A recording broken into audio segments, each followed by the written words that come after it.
Hello hi नमस्ते नमस्कार प्रणाम। कैसे हैं आप सभी? आशा करता हूँ स्वस्थ मस्त बेहतरीन ज़बरदस्त हो गए।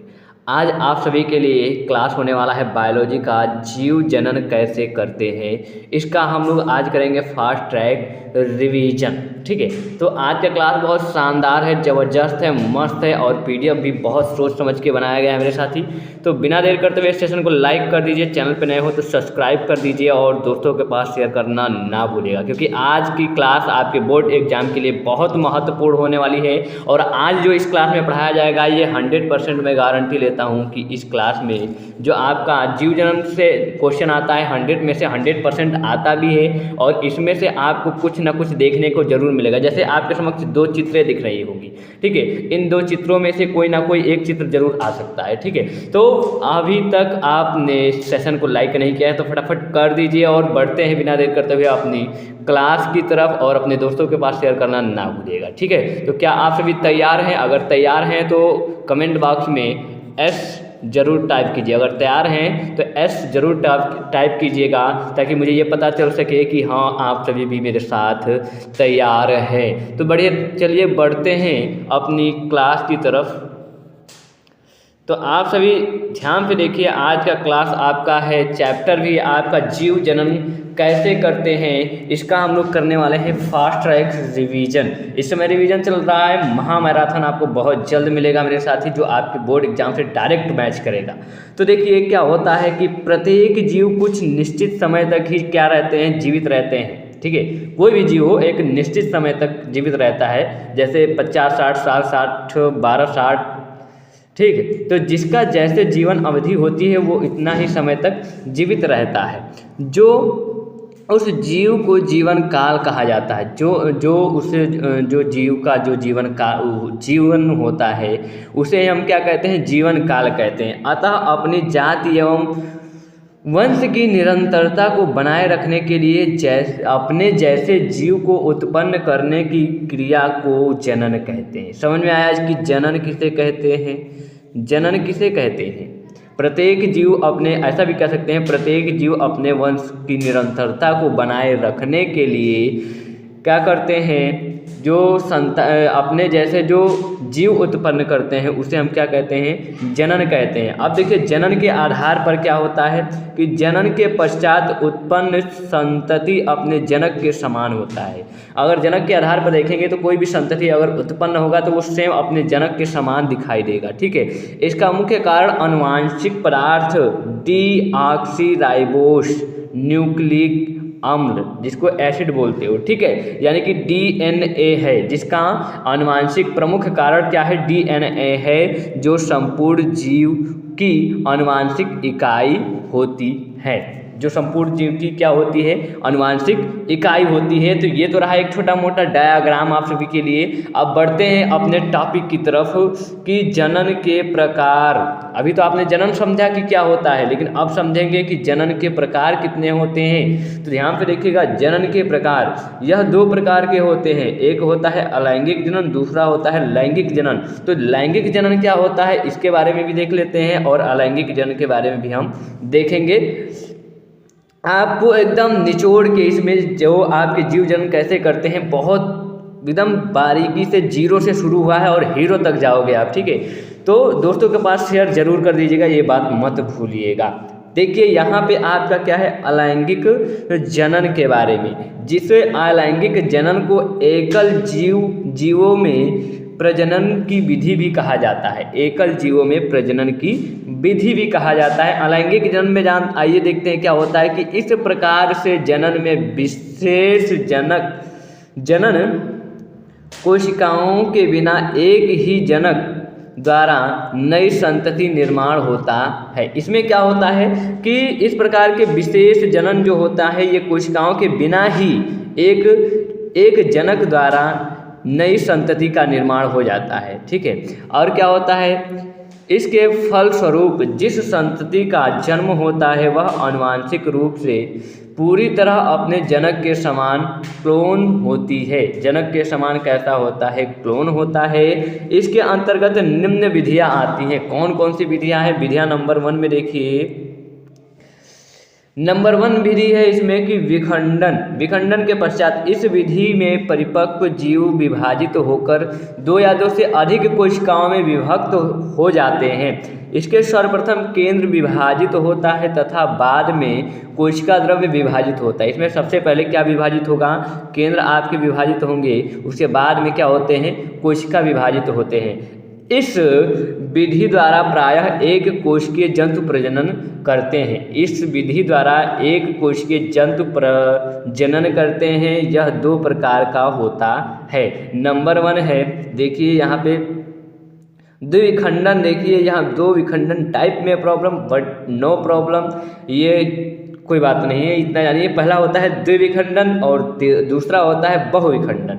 ठीक है, तो द्विविखंडन में जानते हैं कौन कौन से जीव आते हैं? आपके अमीबा आता है, पैरामीशियम आता है। अगर एक क्वेश्चन आपके लिए और बनता है, एक कोशिकीय 2 जीवों के नाम बताइए, तो अमीबा और पैरामीशियम। ठीक है, बहुविखंडन में जैसे प्लाज्मोडियम, जो आपका जीव है प्लाज्मोडियम, जिसे आप शॉर्टकट में या फिर अपनी भाषा में मलेरिया परजीवी भी कहते हैं। अब इसी में विखंडन के बाद आता है खंडन। तो खंडन क्या होता है?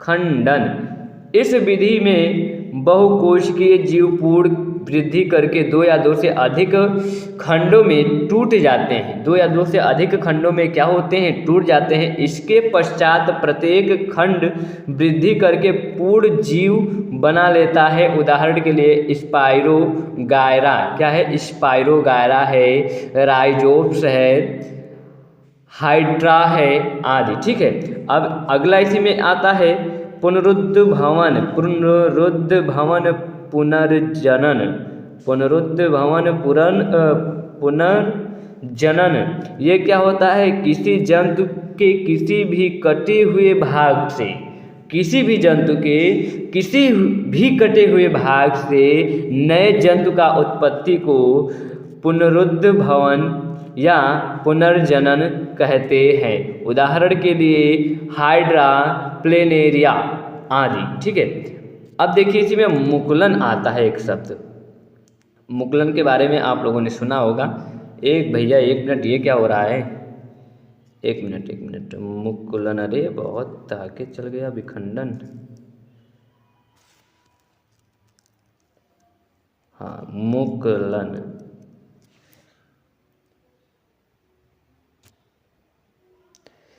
आइए देखते हैं कि मुकुलन क्या होता है। तो इस प्रक्रिया में एक छोटा सा उभर बाहर की ओर निकला होता है। इस प्रक्रिया में एक छोटा सा उभर जो होता है वो बाहर निकला हुआ होता है, जिससे मुकुलन कहते हैं। जिससे क्या कहते हैं? मुकुलन कहते हैं।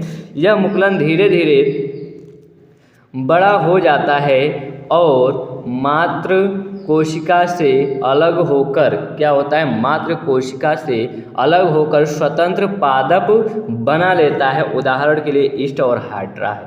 ठीक है, अब देखिए कायिक प्रवर्धन क्या होता है? कायिक प्रवर्धन, अगला हेडिंग इसी में है कि कायिक प्रवर्धन पादप के किसी भी कायिक भाग से संपूर्ण पादप प्राप्त करने की प्रक्रिया को कायिक प्रवर्धन कहते हैं। यह मुख्य रूप से दो प्रकार का होता है। नंबर 1 है प्राकृतिक कायिक प्रवर्धन और नंबर बी है आपके कृत्रिम कायिक प्रवर्धन। आप ये मानव द्वारा भी कायिक प्रवर्धन आपको कर लिया जाता है। ठीक है, अगला है इसी के अंडर में कि बीजाणु द्वारा क्या होता है? इसमें जनक पादक कवक है। ठीक है, कवक अपने बीजाणु धानी में सैकड़ों प्रजनन इकाइयाँ पैदा करता है, जिसे बीजाणु कहते हैं। जब यह बीजाणु धानी फटती है तो यह बीजाणु वायु, भूमि, भोजन, मृदा पर बिखर जाता है और नए संततियों का जन्म होता है। उदाहरण के लिए राइजोपस, म्यूकर आदि आपके इसके उदाहरण होते हैं। क्या ये बात सभी विद्यार्थियों को समझ में आया? अब बढ़ते हैं हम लैंगिक जनन की तरफ। लैंगिक जनन क्या होता है? चलिए आइए देखते हैं लैंगिक जनन के बारे में। देखिए, तो नंबर 2, अभी हमने एक पहला पढ़ा, अभी पहला क्या पढ़ा, अलैंगिक जनन। ये 2 प्रकार के जनन के आधार पे ये 2 प्रकार के होते हैं, आपको पता है कि अलैंगिक जनन और लैंगिक जनन, जिसमें से हमने अभी लैंगिक जनन पढ़ा, उसके मध्य आने वाली जो भी चीज़ें थी उनके बारे में जाना। अब जानते हैं लैंगिक जनन में क्या होता है। तो प्रजनन की वह विक्रिया जिसमें विशेष जनन कोशिका अर्थात 2 युग्मकों के मिलने से बनी रचना युग्मनज द्वारा नए जीव की उत्पत्ति होती है। वो क्या था, उसमें 2 युग्मक की मिलने की आवश्यकता नहीं, वो अकेले ही वो बना लेता था अपना। लेकिन लैंगिक जनन में 2 जब आपके क्या होंगे, 2 युग्मक मिलेंगे तब जाके एक नई जीव का उत्पत्ति होगा। ठीक है, युग्मकों के सहयोग को युग्मन या निषेचन कहते हैं। अब बात आएगी निषेचन किसे कहते हैं, बात ध्यान से समझिएगा। निषेचन किसे कहते हैं, तो युग्मकों के सहयोग को युग्मन या निषेचन कहते हैं। किसके, युग्मकों के। ठीक है, युग्मकों का निर्माण एक ही जनक या 2 अलग अलग जनकों नर व मादा, ठीक है, एक ही जनक या 2 अलग अलग जनकों नर व मादा, यहाँ जनको है, जानको लिखा है। ठीक है, ध्यान रखिएगा, से हो सकता है। क्या, 2 लोगों से हो सकता है। ठीक है, अब देखते हैं पुष्पीय पादपों में लैंगिक जनन किस टाइप से, किस प्रकार से होता है। तो पुष्पीय पादपों में लैंगिक जनन पढ़ने के लिए मेरे साथी आपको ये चित्र देखना होगा। भैया संभल जाओ। हाँ, चलिए मेरे विद्यार्थी देखते हैं कि पुष्पीय पादप में लैंगिक जनन कैसे होता है। तो क्या आप सभी तैयार हैं, फटाफट बताइएगा। और अभी तक कोई दिक्कत हो तो कमेंट बॉक्स में हमें तुरंत बताइएगा। ठीक है, आप जैसा कि देख रहे हैं अपने स्ट्रक्चर में, पहले यहाँ पे निषेचन की क्रिया देख लीजिए किस प्रकार से होती है। अब परागण कहाँ होता है, पुंकेसर, लिखावट थोड़ी गड़बड़ है इसमें, पुंकेसर देख लीजिए किस टाइप से होता है। परागण कैसा होता है आप देख सकते हैं। अंडक देख लीजिए। ठीक है, इस अंडाशय आपके यहाँ पे होता है। ठीक है, तो इसमें कुछ लिखावट में, मैंने जो स्ट्रक्चर लिया है लिखावट में कुछ प्रॉब्लम है इसमें, लेकिन टेंशन लेने की कोई बात नहीं है। आप एक बार स्ट्रक्चर देख लीजिए, उसके बाद से हम लोग क्या करने वाले हैं, एक एक चीज़ का हम लोग एक हेडिंग को पढ़ने वाले हैं। ठीक है, तो क्या आपने स्ट्रक्चर देख लिया, बढ़ते हैं अपनी अगली टॉपिक की तरफ। अब इसी में हम कुछ पढ़ेंगे कि ये कैसे जनन करते हैं भैया। तो पादपों में पुष्प जनन हेतु एक बनी विशिष्ट संरचना होती है।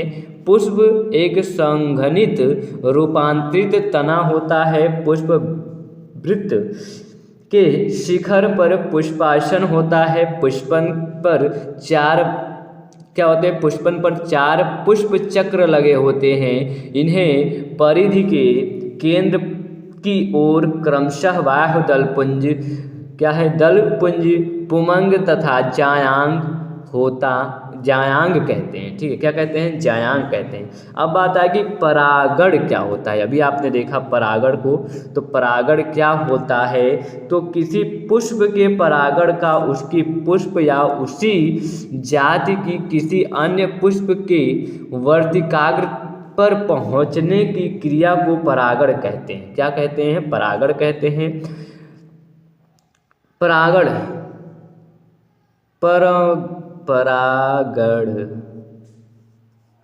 परागण मुख्य रूप से 2 प्रकार के होते हैं। एक पहला होता है स्वपरागण, दूसरा होता है परपरागण। स्वपरागण क्या होता है, देखिएगा, इतना ध्यान रखिएगा कि परागण 2 प्रकार से होते हैं। एक पहला होता है स्वपरागण, दूसरा होता है परपरागण। ठीक है, तो स्वपरागण में क्या होता है कि एक पुष्प के परागकण के उसी पुष्प के वर्तिकाग्र पर या उसी पादप के किसी अन्य पुष्प के वर्तिकाग्र पर या कायिक जनन द्वारा तैयार किए गए उसी जाति के किसी अन्य पादप की वर्तिकाग्र पर पहुंचने की क्रिया को स्वपरागण कहते हैं। अब परपरागण, जब एक पुष्प के परागकण लैंगिक जनन द्वारा उत्पन्न उसी जाति के अन्य पादप के वर्तिकाग्र पर विभिन्न माध्यमों से पहुँचते हैं तो इसे परपरागण कहते हैं। परपरागण कीटों द्वारा, वायु द्वारा, जल द्वारा और जंतुओं के मध्य से होता है। जो परपरागण की क्रिया होती है ये कीटों द्वारा हो जाता है, वायु द्वारा हो जाता है, जल द्वारा हो जाता है, लेकिन स्वपरागण की क्रिया ऐसे नहीं होती है। ठीक है, आगे बढ़ते हैं। पादपों में निषेचन की क्रिया जरा देख लीजिएगा कि पादप में निषेचन की क्रिया क्या होती है।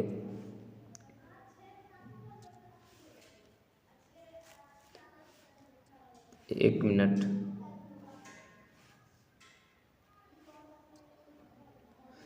पादपों में निषेचन की क्रिया। पुष्पी पादपों में बीजांड के भ्रूणकोश में निषेचन क्रिया होती है। परागकण का जनन केंद्रक दो नर युग्मक का होता है, दो नर युग्मक बनाता है जो परागकण से निकली पराग नलिका बीजांड में प्रायः बीजांड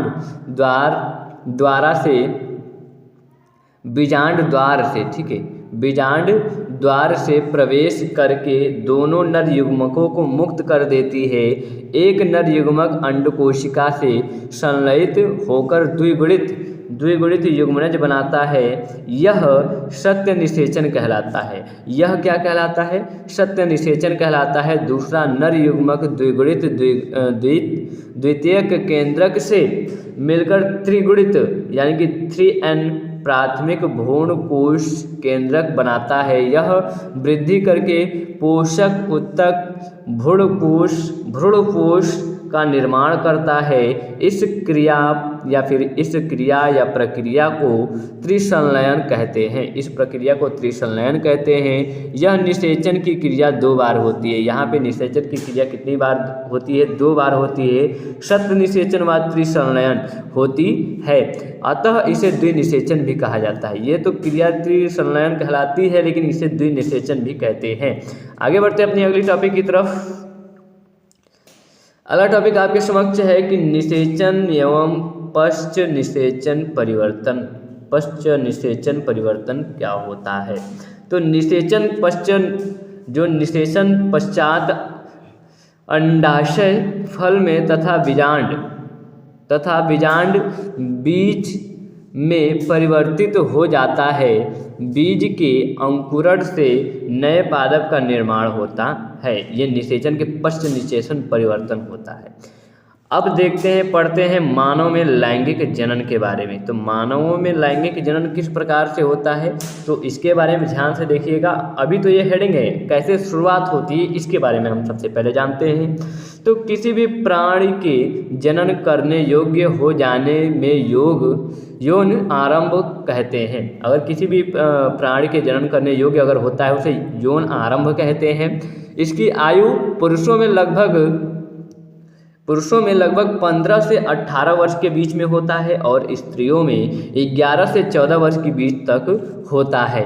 इस अवस्था में स्त्री या पुरुष दोनों लक्षणों में कुछ महत्वपूर्ण बदलाव आ जाते हैं। इस अवस्था में आपको बहुत सारी बदलाव देखने को मिलेंगी, जैसे कि जो भी बदलाव है, जैसे जो कि गौड़ लैंगिक लक्षण कहलाते हैं। ये लक्षण जो आपके लक्षण होते हैं 14 से 18 के बीच में या 15 से 18 या 11 से 14 के बीच में, ये जो लक्षण होते हैं इन लक्षणों को गौड़ लैंगिक लक्षण कहते हैं। जैसे पुरुष में भारी स्वर होना, शुक्राणु का निर्माण, हार्मोन्स स्त्राव एवं स्त्रियों में स्तन का विकास और मासिक धर्म होता है उसका होना आदि। ठीक है, अब आगे बढ़ते हैं। इसी में नर जनन तंत्र को सबसे पहले देखते हैं।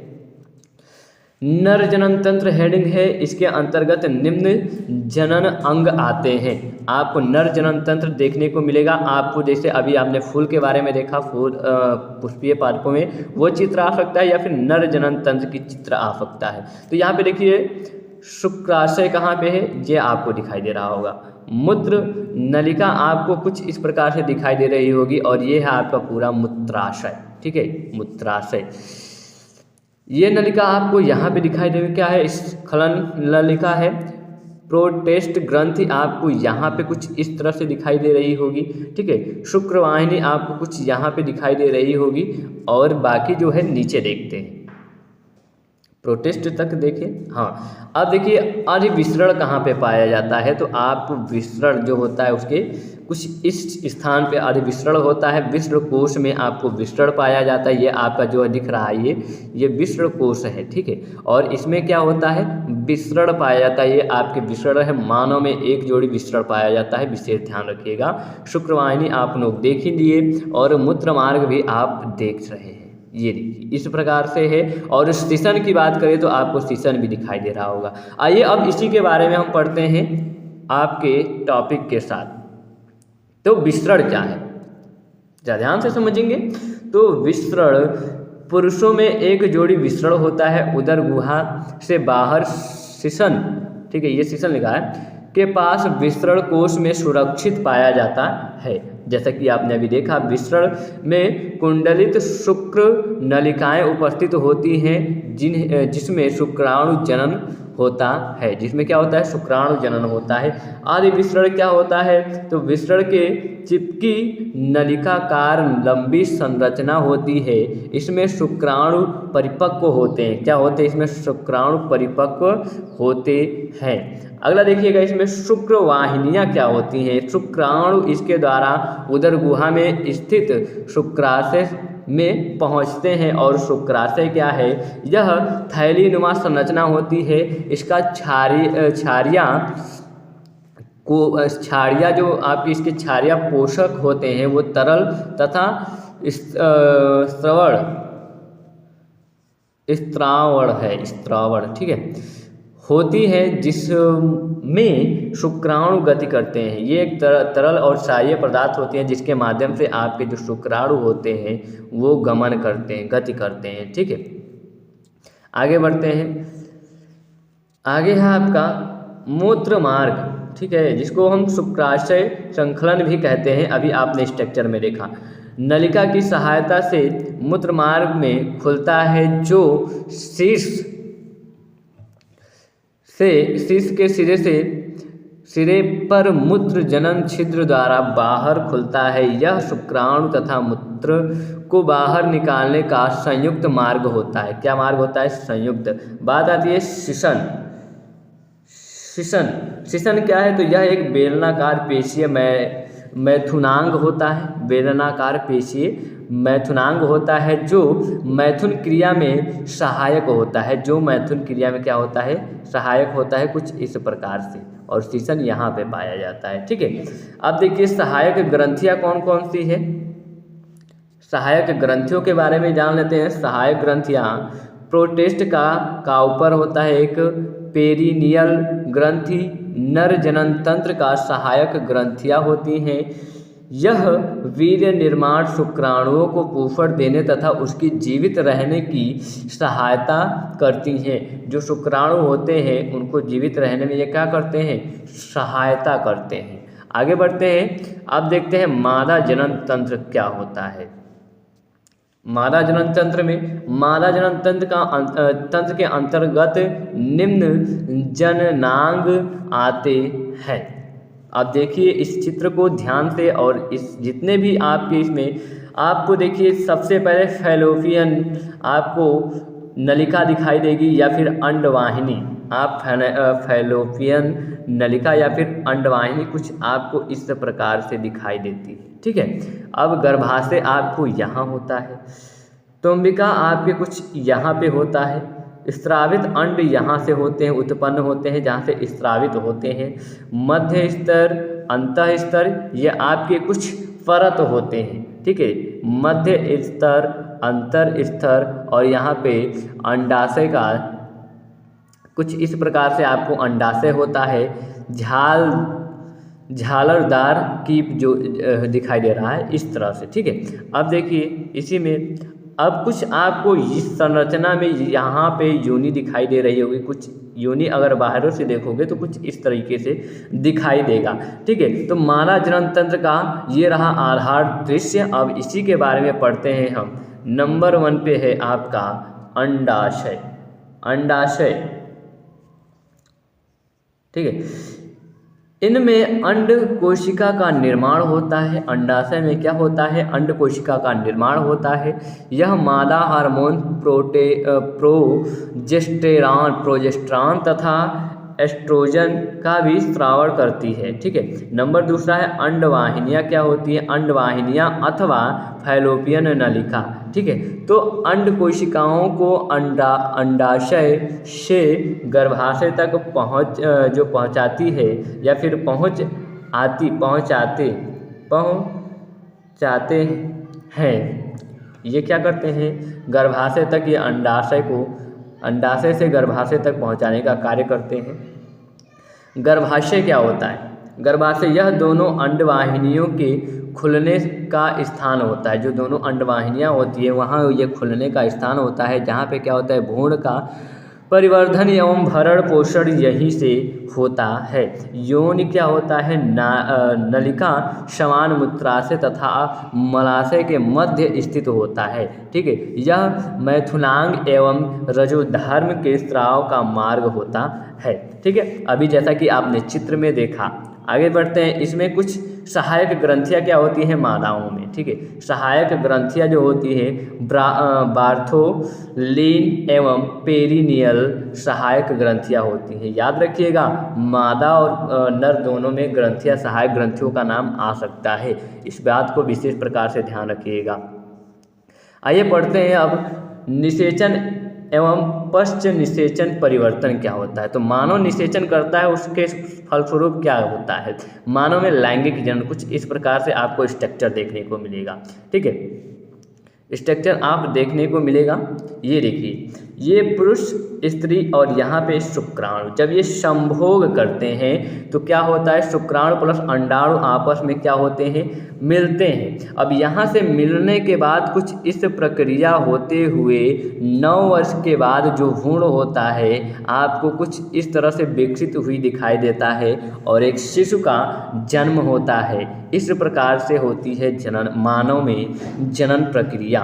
ठीक है। अब देखते हैं इसी के आगे।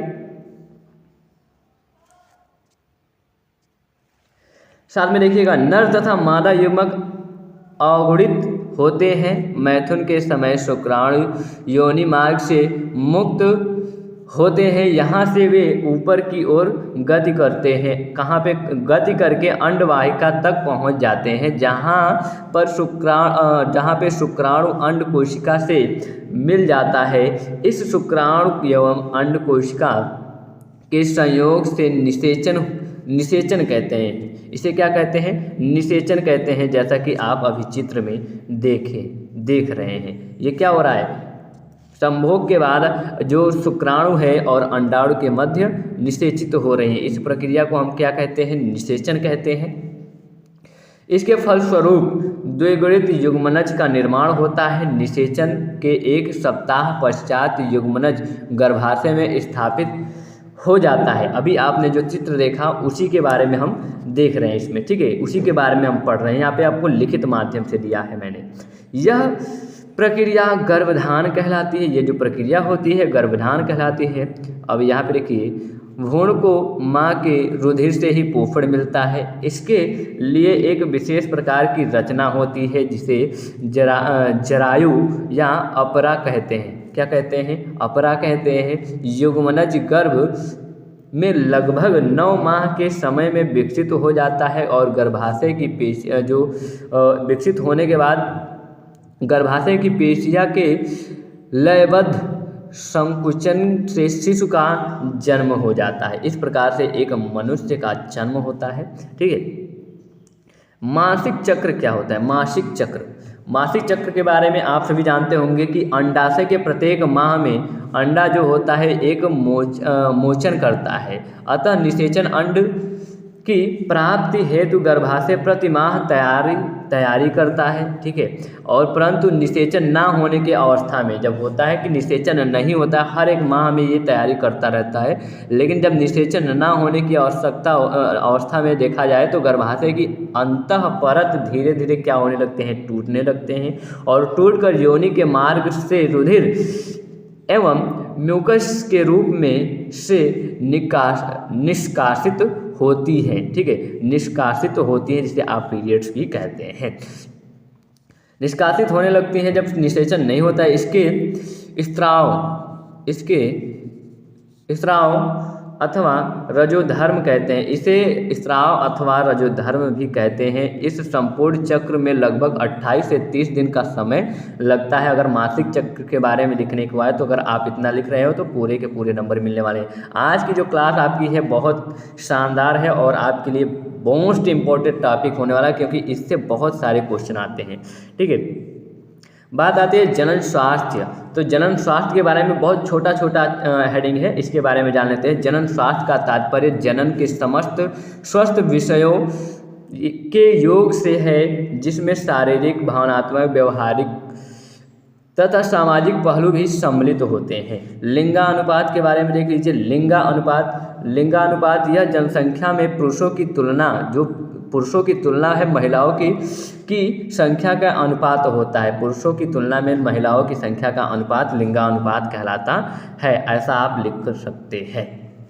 जनसंख्या का आकार एक समिष्ट या जनसंख्या में कुल व्यक्तियों की संख्या जनसंख्या आकार कहलाती है। जनसंख्या आकार ये कहलाती है। जन्म दर के नियंत्रण के बारे में भी ध्यान रखिएगा मेरे साथी, क्योंकि जनसंख्या बहुत बढ़ रही है, जिस कारण बेरोजगारी की भी समस्या आ रही है। तो इस चीज़ के लिए बहुत ही अच्छा समाधान है। आप कुछ इस प्रकार से देख सकते हैं, जन्म दर पर नियंत्रण किस प्रकार से पा सकते हैं। तो परिवार कल्याण हेतु बच्चों की संख्या सीमित कर परिवार को नियोजित करने की प्रक्रिया को परिवार नियोजन कहते हैं। क्या कहते हैं? परिवार नियोजन कहते हैं। नीचे दी गई अस्थायी या फिर स्थायी विधियों द्वारा अपनी आसानी से परिवार को नियोजित किया जा सकता है। नंबर आप पहला देखेंगे लूप अथवा कॉपर के माध्यम से, और दूसरा आपको देखने को मिलेगा निरोध या कोंडोम की वजह से, और तीसरा है गर्भ निरोधक गोलियों से, चौथा है आपकी महिला का ऑपरेशन यानी नसबंदी, और पांचवा है पुरुष का ऑपरेशन यानी कि नसबंदी से। ठीक है, इस प्रकार से होता है आपके एक अच्छे जीवन का विकास। और आगे देखिए यौन संचारित रोग क्या होते हैं। वे रोग जो संभोग के समय यौन संबंधों द्वारा एक व्यक्ति से दूसरे व्यक्ति में संचारित होते हैं, यौन संचारित रोग कहलाते हैं।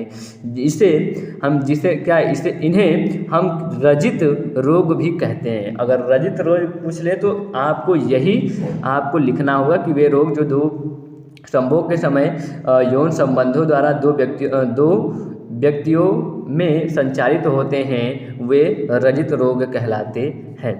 इस प्रकार से आज का टॉपिक आपका समाप्त हुआ मेरे साथी। आशा करता हूं कि आज की टॉपिक आपको बेहतर ढंग से समझ में आया होगा, और अगर नहीं समझ में आया है तो इस वीडियो को दोबारा ज़रूर देख लीजिएगा। आप सभी के लिए ये वीडियो बहुत इंपॉर्टेंट होने वाला है।